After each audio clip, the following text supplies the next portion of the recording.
Welcome student 9th standard Marathi. स्थूल वाचन. हास्यचित्रातली मुलं. लेखक मधुकर धर्मापुरीकर. कथालेखक ललित लेखक व व्यंगचित्रांचे संग्राहक अभ्यासक. 1976 पासून त्यांनी व्यंगचित्रांचा संग्रह करण्यास सुरुवात केली आणि कथालेखनासोबतच व्यंगचित्रांच्या आस्वादांचा निमित्ताने विपुल लेखन केले. किशोरवयीन मुलांसाठी लिहिलेल्या अनकॉमन मॅन आर के लक्ष्मण आणि या पुस्तकाला महाराष्ट्र शासनाचा पुरस्कार मिळाला. तसेच हास्यचित्र आणि व्यंगचित्र म्हणजे काय, ती कशी वाचायला पाहिजे हे प्रस्तुत पाठातून सांगितले आहे. हास्यचित्रे, व्यंगचित्रे आपल्याला हसवतात, विचार करायला भाग पाडतात. हास्यचित्रे व व्यंगचित्रे यामधील भेदाभेद दर्शवत लेखकांनी या चित्रदुनियेची सफर प्रस्तुत पाठातून घडवून आणली आहे.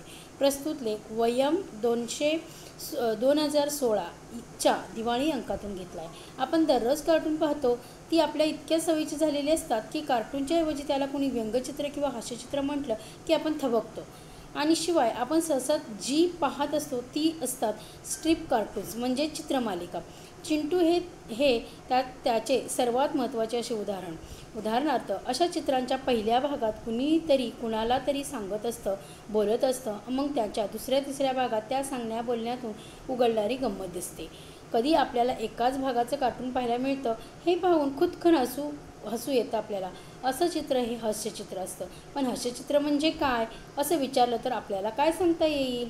म्हणजेच यातून सांगतात की आपण दररोज कार्टून पाहत असतो आणि कार्टूनची आपल्याला एवढी सवय झालेली असते की ते व्यंगचित्र किंवा हास्यचित्र असं म्हटलं तर आपण तिथे थांबतो आणि सहसा आपण पाहतो की ही एक चित्रमालिका असते.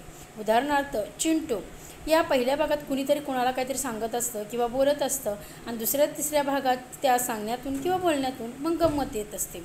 याला जर आपण हास्यचित्र म्हटलं तर किंवा असं विचारलं तर आपल्याला काय सांगता येईल? कुणी सांगेल वेडंवाकडं चित्र काढलं की झालं कार्टून. कुणी म्हणेल त्यात एक जोक असतो किंवा कुणी सांगेल त्यात एक माणूस असतो, तो दुसऱ्याला बोलतो, ते वाचलं की आपल्याला हसू येतं. अशी करता येईल. सफाईदार रेषांनी काढलेले गमतीदार चित्र म्हणजे हास्यचित्र. हास्यचित्राचे वैशिष्ट्य काय तर ते पाहिलं की आपल्याला हसू येतं. आणि व्यंगचित्र म्हणजे हास्यचित्राचा पुढचा टप्पा. व्यंगचित्रसुद्धा आपल्याला हसवतात, पण केवळ हसवणं एवढाच त्याचा हेतू नसतो. तर व्यंगचित्र पाहिलं की आपल्याला हसू येतं आणि आपल्याला त्याशिवाय काहीतरी सांगू पाहत असतात. आपण जर त्या चित्रापाशी थोडं थांबून राहिलो तर त्यात काही गमतीशीर विचार मांडलेला हे आपल्या लक्षात येतं. आता लेखक इथे सांगतात की आपल्याला हास्यचित्र विचारलं तर कोणी सांगेल कोणी वेडंवाकडं चित्र काढलेलं किंवा कार्टून असलं म्हणजे किंवा त्यातून एखादा जोक निर्माण झाला तर त्यात एखादा माणूस असतो आणि तो दुसऱ्याला बोलतो, ते वाचलं की आपल्याला हसा येतो. हे सगळं बोलणं बाजूला ठेवून आपण हास्यचित्राची व्याख्या करायची झाली तर कशी करता येईल? तर सफाईदार रेषांनी काढलेलं एखादं गमतीशीर चित्र म्हणजेच हास्यचित्र.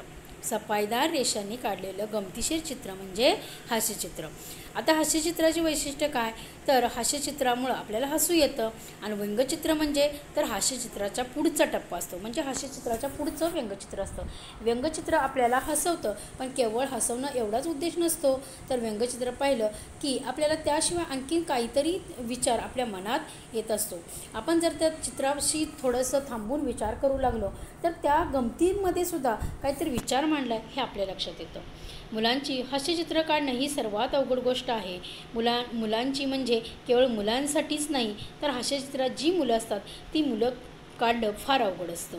का तर तुम्ही काढून पहा तेव्हा तुमच्या लक्षात येईल. कारण लहान मुलाचं चित्र आकारानं लहान काढलं तर ते थोडंच लहान मुलांचं वाटणार. एखादा उंच माणूस काढला तर तो उंच माणसाचा मुलगा वाटणार का? मग दाढी मिशा नसल्या की होईल का चित्रातलं पोरगं? नाही बुवा, तसंही होणार नाही. त्याला शर्ट चड्डी घातली की होईल का हे पोरगं? चित्र काढायचा प्रयत्न केला की आपल्या अडचणी लक्षात येतात. आणि इथे लेखक सांगतात की हास्यचित्र हसायला खूप सोपं असतं, पण ते काढणं खूप अवघड असतं. आणि ते काढण्यासाठी समजा एखाद्या मुलाचं आपल्याला हास्यचित्र काढायचं असेल तर ते तर खूपच अवघड असतं. का तर लेखक म्हणतात तुम्ही काढून बघा आणि मग तुमच्या लक्षात येईल.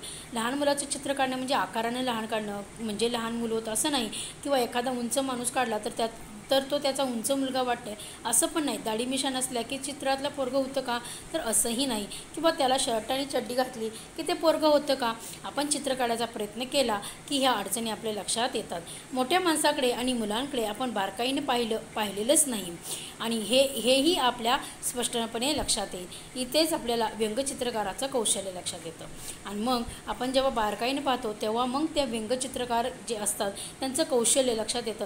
मुलांसाठी विनोद करणं केवळ सोपं, पण व्यंगचित्रातलं मूल हे मुलांसारखं दिसणं फार अवघड असतं. आपण इथे वेगवेगळ्या चित्रकारांनी आपापल्या व्यंगचित्रात हास्यचित्रातली लहान मुलं कशी काढली आणि त्यांच्या बोलण्यातून बघण्यातून त्यांचं लहानपण कसं उमटलं आहे हे पाहूया. आता इथे एक चित्र दिलेलं आहे. ती मुलगी काय करत आहे, तर एक झाड आहे फुलांचं आणि त्याला ती पाणी घालत आहे.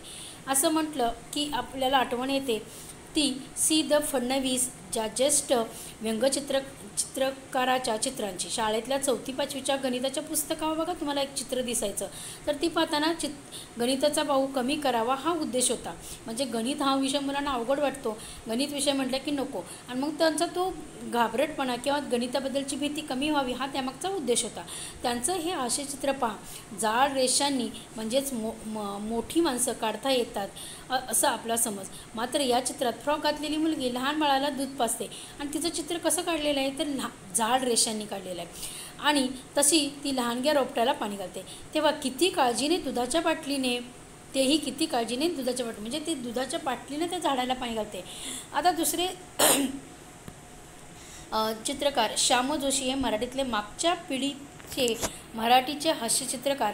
त्यांची रेषा ही फडणवीसांच्या रेषापेक्षा अगदी उलट आहे. आता इथं आपल्याला 2 चित्र दिसत आहेत. एक आहे जाड रेषाने काढलेलं आणि एक आहे बारीक रेषाने काढलेलं. श्याम जोशी यांनी काढलेली जी चित्र आहेत ती नाजूक आणि लवचिक अशी आहेत आणि त्यांच्याही चित्रात त्यांनी लहान मुलंच काढलेली आहे. आता आपण या चित्रातच पाहूया. अगदी रांगणारं मूल काढलं आहे. त्याची हालचाल जाणवते नाही का. शिवाय देवाला फूल देणारा हा मुलगा हा रांगणाऱ्या बाळापेक्षा थोडं मोठा आहे. बघा ह्या 2 चित्रात किती फरक आहे. चित्रात हुबेहूब काढण्याचा प्रयत्न असतो. हा हास्यचित्रात विनोदी माणूस एखाद्याच्या वागण्या व बोलण्याची जशी हुबेहूब नक्कल करतो तशीची चित्राची गमतीशीर हुबेहूब नक्कल असते. आता डेव्हिड लँगडन हा अमेरिकन व्यंगचित्रकाराची ही चित्र पहा.